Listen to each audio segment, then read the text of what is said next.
Naitwa Tupele Nkwengwe, ni mtaalamu wa tiba asili.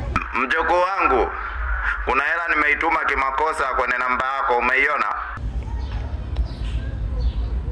Nimeiona. Nilikuwa nasema sasa unirudishie. Nikurudishie? Kwa maana hiyo ni hela ya kununua ng'ombe kwa ajili ya mgonjwa, ni mwague. Kiukweli kabisa kukurudishia haiwezekani kwa sababu tayari nishaiweka kwenye ratiba zingine. Ratiba gani kwenye hela yangu? Mimi tayari nishaiweka ratiba hakuna kunywa pombe. Hiyo ni hela ya mzimu. Alafu usikia, hebu kuwa na huruma basi. Mimi ni mtoto wa mwanamke mwenzio. Mimi ni mganga, nitakuloga. Hebu kuwa na huruma, jihurumie wewe, nihurumie na mimi nafsi yangu. Eti utaniloga. Sasa utajijua mwenyewe.